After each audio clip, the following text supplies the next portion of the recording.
नमस्कार दोस्तों। आज हम बात करने वाले हैं एक बहुत ही कॉमन समस्या के बारे में, या किसे कहते हैं कि बहुत ही कॉमन बीमारी, या कहें कि कब्ज की शिकायत के बारे में। ये एक ऐसी समस्या है, हर कोई व्यक्ति कभी ना कभी ये समस्या ज़रूर फेस करता है। किसी वजह से बहुत बार बहुत सारे डिस्कम्फर्ट देखने को मिलते हैं, जैसे कि पेट में गैस बनने लगती है, पेट फूलने लगता है, मोशन पास करते टाइम बहुत ज़्यादा तकलीफ़ होती है, जलन होती है, और बहुत बार जैसे कि मल बहुत ज़्यादा टाइट हो जाता है और उसमें फोर्स लगाते हैं, तो फोर्स लगाने में क्या होता है कि एनल एरिया में कट लग जाता है, जिसकी वजह से ब्लीडिंग भी देखने को मिलती है। और ब्लीडिंग के साथ साथ असहनीय दर्द देखने को मिलता है। मुंह से बदबू देखने को मिलती है। मुंह से बदबू की वजह से आपने देखा होगा कि कई बार लोग बोल भी देते हैं कि आपके मुंह से बदबू आ रही है। तो आज मैं आपको बताऊंगा कि कब्ज की समस्या किन कारणों से होती है। दिनचर्या में आप ऐसी क्या चीज़ें करके रखते हैं जिससे बहुत ज़्यादा कॉन्स्टिपेशन या कब्ज की शिकायत देखने में बढ़ने लग जाती है। और साथ में कुछ होम्योपैथिक दवाएं बताऊंगा जो आपके लिए काफ़ी लाभप्रद होंगी, जिनका कॉन्स्टिपेशन में बहुत ही अच्छा लाभ मिलेगा। पुरानी से पुरानी कब्ज है उसको भी ये जल्दी से जल्दी ठीक करने का काम करेगी।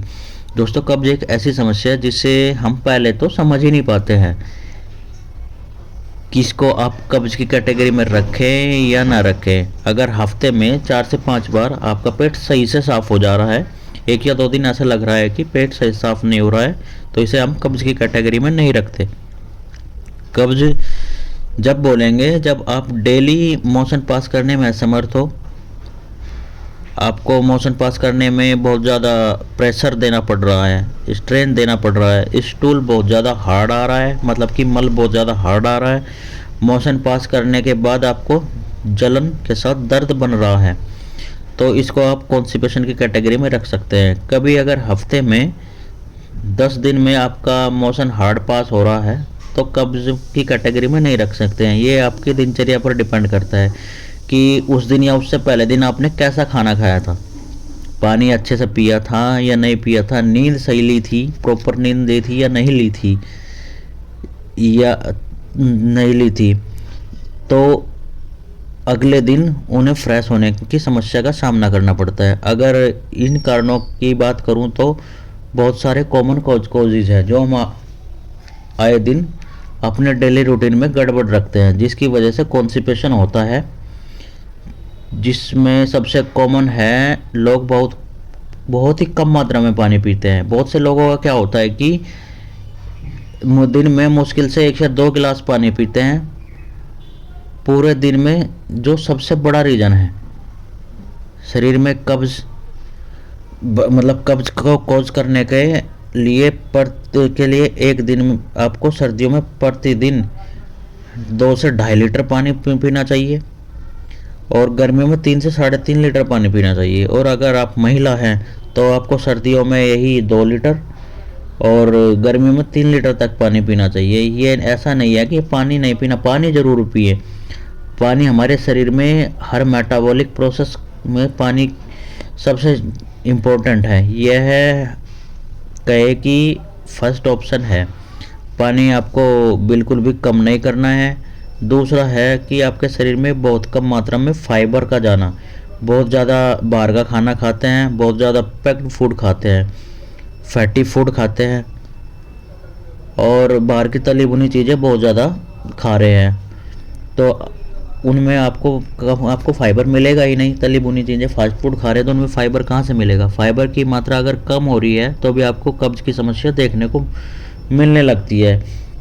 और नेक्स्ट रीज़न है, एक होती है कि शरीर में बिल्कुल भी मूवमेंट नहीं हो रही है। दिन में 10 से 12 घंटे एक जगह बैठे बैठे काम रहते हैं, चाहे आप पढ़ाई कर रहे हो, चाहे आप वर्किंग हो, लैपटॉप पर घंटों घंटों बैठे रहते हैं, 10 से 12 घंटे बैठे रहते हैं, शरीर को बिल्कुल भी मूवमेंट नहीं मिल रहा है। तो इससे क्या होता है कि जो आप खा रहे हैं वो पचता नहीं है, शरीर में पड़ा पड़ा सड़ता रहता है, जिसकी वजह से आपको कब्ज होने लगती है। कब्ज की वजह से फिर क्या होता है कि गैस बनने लगती है, खाना पेट में सड़ता रहता है, मुंह से बदबू आने लगती है। तो आपको क्या करना है, डेली एक्सरसाइज भी करनी ज़रूरी है, मूवमेंट भी ज़रूरी है।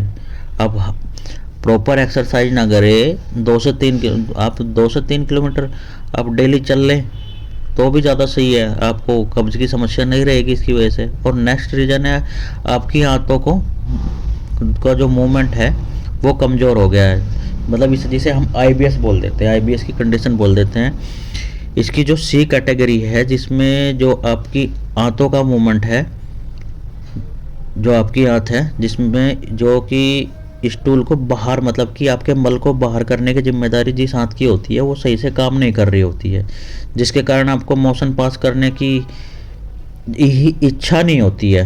मतलब कि एक कहते हैं ना कि सुबह सुबह की प्रेशर नहीं बन रहा है, मूड नहीं बन रहा है, तो वो ही नहीं बनता है, या कहे कि प्रेशर नहीं बन रहा है। और अगर आप जाते भी हैं तो मोशन सही नहीं होता है और आपको अनसेटिस्फैक्टरी मोशन पास होता है, मतलब कि बीच में ही आना पड़ जाता है। फ्रेश होते हैं लेकिन बोलते हैं कि यार सही से फ्रेश नहीं हुआ हूँ, ऐसा लगता है कि फिर भी फ्रेश होने जाना पड़ेगा। इसके अलावा बहुत सारी ऐसी बीमारियां हैं जो मेटाबॉलिज्म डिस्टर्ब करती है, जैसे कि शुगर या कहें कि डायबिटिक कंडीशन, इसमें भी मेटाबॉलिज्म डिस्टर्ब होता है जिसकी वजह से कब्ज की समस्या होने लगती है।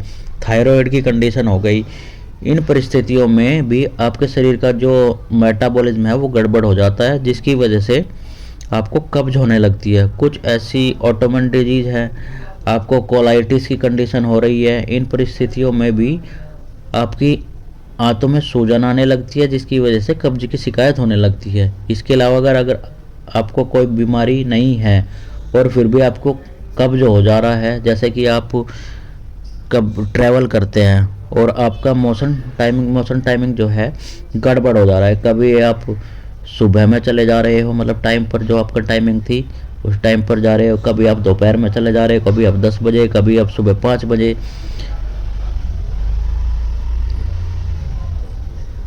या फिर आपकी क्या है रोटेशनल जॉब है, कभी आपकी नाइट शिफ्ट लग रही है, कभी आपकी दिन, कभी आपकी दोपहर की शिफ्ट हो जा रही है, तो जिसकी वजह से आपको नींद प्रॉपर नहीं ले रहे हो, नींद सही से नहीं ले रहे हो, और आपका जो है स्टूल पास करने का मतलब मोशन का जो टाइम है वो गलत हो जा रहा, मतलब गड़बड़ा जा रहा है, या कहें कि जो आपका बायोलॉजिकल क्लॉक है वो सही से काम नहीं कर रहा है। तो आपके शरीर को ये इन्फॉर्मेशन नहीं मिल पाती है कि किस समय ये अपने रेक्टल मसल्स को कंट्रैक्शन देना है, कब ब्रेन को सिग्नल भेजना है कि आपको मोशन पास करने जाना है। तो इन सारी चीज़ों की वजह से आपको कब्ज का सामना करना पड़ सकता है, क्योंकि आपकी टाइमिंग सही नहीं चल रही है। तो इन सारे कारणों को ध्यान में रखते हुए और पॉइंट आउट करें कि ऐसा क्या कारण है जिसकी वजह से आपको कब्ज की समस्या बन जा रही है या कब्ज की समस्या डेवलप हो रही है। इसके बाद ही आप कॉन्स्टिपेशन की समस्या से पूरी तरीके से ठीक हो पाएंगे। बहुत सारे लोगों में ऐसा होता है कि बहुत समय से पेट साफ करने वाली दवाई खा रहे हैं, या फिर कुछ लोगों का आपने देखा होगा कि कुछ लोग तंबाकू, बीड़ी, सिगरेट का यूज करते हैं सुबह सुबह फ्रेश होने से जाने से पहले। उन्हें तो वो तभी फ्रेश हो पाते हैं, उन्हें आदत लग जाती है कि अगर बीड़ी पियेंगे, सिगरेट पियेंगे तभी फ्रेश हो पाएंगे, तंबाकू खाएंगे तभी फ्रेश हो पाएंगे। या फिर कुछ लोग टैबलेट खाते हैं, रात को टैबलेट खा करके सोते हैं सुबह फ्रेश होने के लिए। तो क्या होता है कि वो टैबलेट या ऐसे ही लग्जेटिव टाइप्स पर डिपेंड हो जाते हैं, और फिर अब क्या होता है कि फिर वो नॉर्मल उनका पेट साफ होता ही नहीं है जब तक वो ये नहीं लेते हैं। तो इस चीज़ का भी ध्यान रखें कि लंबे टाइम तक इस तरह के लग्जेटिव ना ले, जिसकी वजह से उन्हें परमानेंट कब्ज हो सकती है। हाँ, इमरजेंसी में ले सकते हैं, ऐसा कुछ नहीं है, लेकिन लंबे टाइम तक ये मत ले, डेली मत ले, इसकी लत लग सकती है आपको। अब हम बात कर लेते हैं लक्षणों की। लक्षण क्या क्या हो सकते हैं, जो कि मैं पहले बता भी चुका हूँ। आपको क्या होता है कि मोशन पास करने में बहुत ज़्यादा दिक्कत होगी, पेट में बहुत ज़्यादा डिस्कम्फर्ट लगेगा, पेट में भारीपन लगेगा, मोशन जो है वो बहुत ज़्यादा हार्ड हो रहा होगा, मतलब कि मल जो है वो बहुत ज़्यादा हार्ड आएगा, मोशन पास करने में जलन होगी, इवन हार्ड स्टूल की वजह से स्किन में जो कट लग सकता है, जिसकी वजह से ब्लीडिंग होगी। ब्लीडिंग के साथ साथ आपको असहनीय दर्द भी देखने को मिलेगा। और मुंह से बदबू आएगी, एसिड बना रहेगा। ये तो कंडीशन थी जो आप में देखने को मिल सकती है। अब हम बात कर लेते हैं मेडिसिन की। अब मैं मेडिसिन में क्या करूँगा, मैंने मेडिसिन रखी है 3 कैटेगरी में। एक कैटेगरी रखी है आपकी मदर टिंचर की, जिसमें मैंने 4-5 मेडिसिन का कॉम्बिनेशन है। दूसरी है 30 पोटेंसी में का कॉम्बिनेशन है। फिर तीसरा एक बायोकेमिक मेडिसिन है, जिनको आपको कंटिन्यू लेना है। तो चलिए हम पहले कॉम्बिनेशन की बात कर लेते हैं जो मदर टिंचर में बना है। इसमें पहली मेडिसिन है हाइड्रेस्टिस्कैन। ये जो है कि क्रोनिक से क्रोनिक जो कॉन्स्टिपेशन है उसको ठीक करने के लिए दी जाती है। दूसरी मेडिसिन है कास्केरा सग्रेडा, जो आपके पैरास्टेटिक मूवमेंट है उसको ठीक करती है। तीसरी मेडिसिन है चाइना। अगर आपको लीवर संबंधी कोई प्रॉब्लम है जिससे आपका डाइजेशन सही नहीं हो रहा है, ये क्या करती है, डाइजेशन को तो ठीक करती है, साथ में आपकी लीवर संबंधी फंक्शनिंग को भी ठीक करती है। अगली मेडिसिन है करी का पपाया। ये पपीते से बनी मेडिसिन है। ये आपके पेट को ठीक करती है, कॉन्स्टिपेशन की समस्या को ठीक करती है। अगली मेडिसिन है अजार्डी रेक्टा। ये नीम से बनी दवाई होती है। ये क्या होती है कि पेट में कीड़े तो नहीं है, कीड़ों को ध्यान में रखते हुए दी जाती है। अगर कीड़े भी नहीं है तो भी आप नॉर्मल ले सकते हैं, कि फिर कीड़ों की समस्या ही खत्म हो सकती है। आपको क्या करना है, ये पांचों मेडिसिन हाइड्रेस्टिस्कैन mother tincture, cascara sagrada mother tincture, china mother tincture, carica papaya mother tincture, azadirachta mother tincture, इनको होम्योपैथिक स्टोर से ले लेना है और एक 100 ml की शीशी में बराबर मात्रा में मिलाकर एक मिक्सर तैयार कर लेना है। फिर इसकी 20 बूंद सुबह, 20 बूंद दोपहर, 20 बूंद शाम को आधे कप पानी में कंटिन्यू 3 से 4 महीने यूज करनी है। आपकी कब्ज बिल्कुल ठीक हो जाएगी। अगर बच्चों को दे रहे हैं तो उसकी हाफ डोज, मतलब आप 20 डोज ले रहे हैं तो बच्चों को 10 बूंद देनी है। ठीक है। अगला कॉम्बिनेशन है, इसमें पहली मेडिसिन है नक्सवोमिका 30 पोटेंसी में। आप लंबे समय तक बैठे रहते हैं और आपका खान पान भी सही नहीं है, गड़बड़ है, जैसे कि आप जंक फूड ज़्यादा लेते हैं, पैक्ड फूड ज़्यादा लेते हैं, पानी का यूज कम करते हैं, फाइबर युक्त या लिक्विड डाइट कम रखते हैं, तो जिसकी वजह से कब्ज आपको बन जाती है, उसमें बहुत ज़्यादा फायदेमंद है। दूसरी मेडिसिन है ब्रायोनिया अल्बा 30। ये टाइट मल हो गया आपका, सूखा मल एकदम कड़ा हो गया बिल्कुल, उसकी समस्या को से राहत देती है। ये मल को क्या करती है, ये लूज करती है और आपको फ्रेश होने में राहत दिलाती है। अगली मेडिसिन है अलुमिना 30।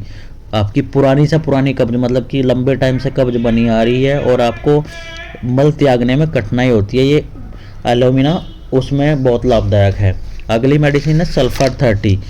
सल्फर 30 इसलिए दी जाती है कि सुबह आपका पेट सही से साफ हो जाए, कोई समस्या ना हो पेट साफ करने में।